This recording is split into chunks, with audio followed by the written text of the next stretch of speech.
anyway, thanks for listening, Caroline, and we're happy that you and Mark sent in the question, and I'll try to get to the second part of it later.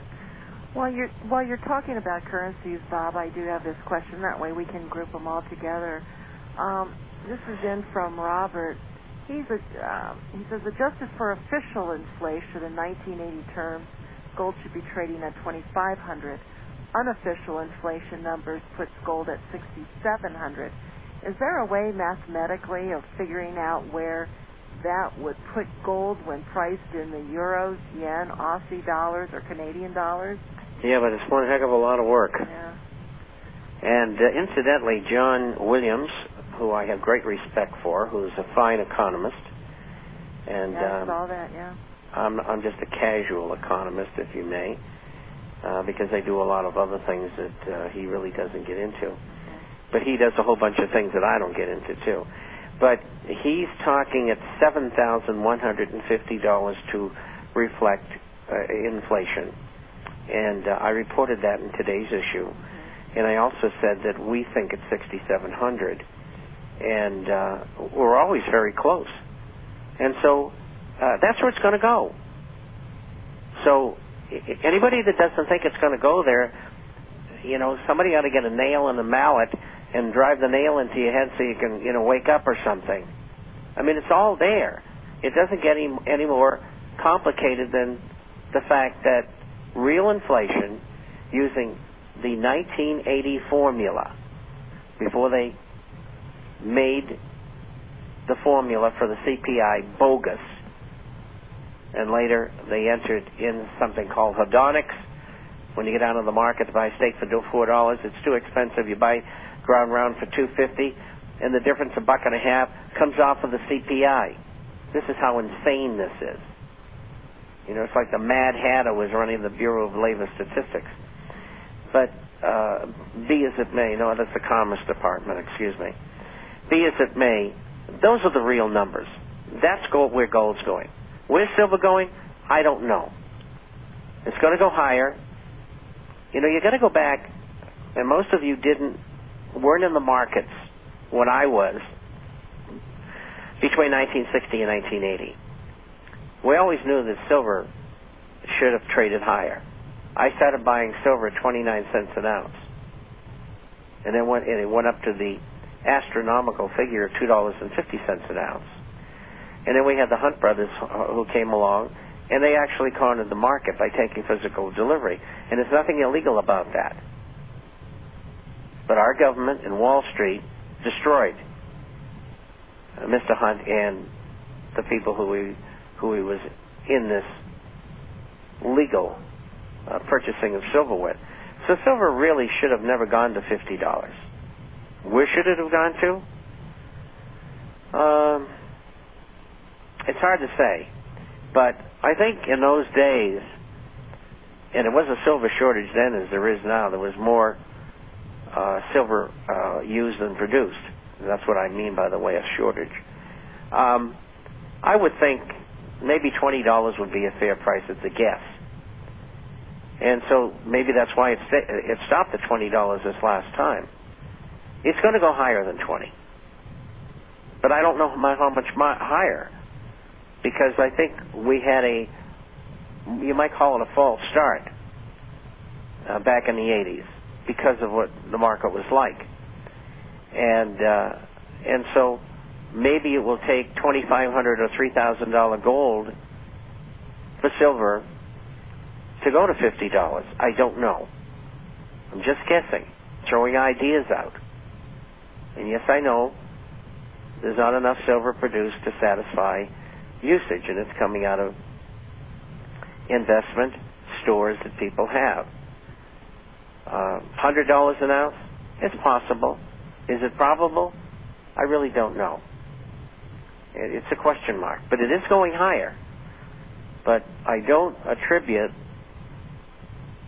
the wild vehemence for silver that I've seen in the last 6 months to a year, which I think is overinflated. I think it's going up. I'm not trying to be too critical, but I think people expect more from silver than what they're going to get, because we really don't have a clue to where it's going. With gold, we do. We know the absolute minimum the gold's going to is $2,500.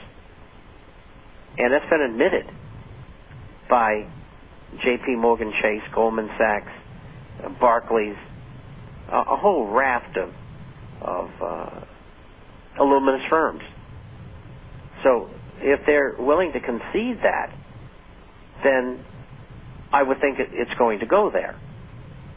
And so with that said, anybody who thinks gold and silver, particularly gold, is overpriced at this level, they need to see a psychiatrist, because we've explained why it's not overpriced. If you still don't believe us, don't buy. We don't care. You do what you want to do.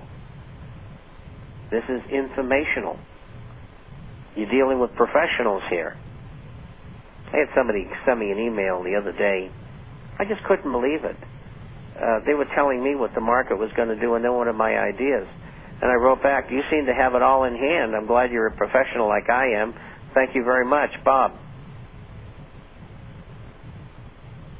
So, well, you're either listening or you're not. Well, Bob, I do want to say one thing. With your commentary on the silver, I want to, thank you, because that's, I've been saying that, for a very long time. And, that's why we have our breakdown. And, again, we're not hard on silver buyers. I think silver is very important to own. And so I want to thank you for confirming. And well, I don't want people to be surprised that it's not going to be $300 an ounce or $200 or $100. I want them to look at the realistics of the past, right, and the distortion. This program's about balance. It's about non-sensationalism, which I see so often with radio personalities. It's sickening. And it really disturbs me, because they're all selling something. And that makes me mad. They should present both sides and let people make a decision, not try to ramrod them into buying a DVD or a report or gold and silver coins or stocks or whatever. And I don't like that. And I think it's wrong. I don't think that you have to, because of the power of the investment that we're talking about, you don't have to sensationalize or mislead or even lie or create false scenarios. It's not necessary. It's simple. It's just like in the Kentucky Derby. Rachel Alexander was the only lady running in the race. Got the worst post, the outside, but had a brilliant record. And I bet on the horse, big time. Made a lot of money, because it was all there. The only thing that could have happened that would have kept her from winning, and she won easily, was somebody ran into her and knocked her down, or she broke her leg or something like that. That's the kind of bet that you want, and that's the kind of bet gold is today. I can't attribute that as strongly to silver, and I can't sensationalize it, because it's impossible, because it's an historical event. It did happen, and I did bet on it. When it comes to silver, Bob, I like to say, let's get to 25 and 30 and 40. Then we'll see where she goes. Yeah, it's a good... the breakout at 2021 is the important part. Yeah. And unfortunately, in the meantime, the United States government, via Hong Kong Shanghai Bank and J.P. Morgan Chase, are manipulating them in the silver market, and it's easy to do that. It's wrong, but our government does it. In the end, they'll be wrong and we'll win. And that's probably why we haven't tested $20, because they think in our government if they can keep silver down, maybe they can keep gold down.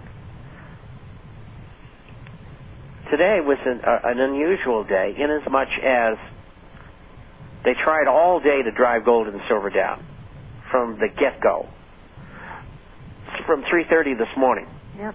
Because I was there. And why did they do that? In fact, at 3:30, the Dow was off 54 points. Here, I got the numbers right here. Dow was off 52.